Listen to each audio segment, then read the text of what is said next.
ચોરોને ભગવાનનો પણ ડર નથી લાગતો। સુરતના રામનગર ખાતે મહાદેવ મંદિરમાં ધોળે દિવસે ચોરીની ઘટના બની છે। ચોરીની સમગ્ર ઘટના સીસીટીવીમાં કેદ થઈ હતી। સુરતમાં ગરફોડ ચોરીની ઘટના બાદ અજાણ્યા ઈસમોએ મંદિરમાં ચોરીની ઘટનાને અંજામ આપ્યો છે। શહેરના રામનગર વિસ્તારમાં આવેલા મહાદેવ મંદિર પરિસર ખાતે રાત્રિના સમયે કોઈ અસામાજિક તત્વો દ્વારા ભગવાનની મૂર્તિ પાસેના નાગની ચોરીને અંજામ આપવામાં આવ્યો છે। ચોરીની સમગ્ર ઘટના સીસીટીવીમાં કેદ થઈ હતી। સ્થાનિકો દ્વારા તપાસ કરાતા થોડા દિવસ પહેલા નજીકના આશ્રમમાં પણ ચોરી થવાની માહિતી મળી હતી। આ અંગે મંદિરના ટ્રસ્ટીઓ દ્વારા પોલીસ મથકે ફરિયાદ નોંધાઈ છે। મારું નામ સુરેશ કુમાર ભગવાનદાસ માધવાણી, રહેવાસી રામનગર।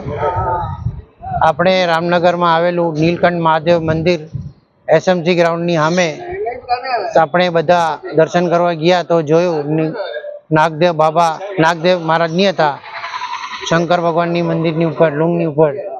તો અમે લોકોએ આ વિડીયો અમે ગ્રુપમાં ફેર્યું અને અમારું રામનગર ગ્રુપ છે એમાં ફેર્યું તો એક મેસેજ આવ્યું કે ટેવરામ આશ્રમમાંથી 4 દિવસ પહેલા કોઈ આજ ભાઈ ચોરી કરી ગયો છે છત્ર।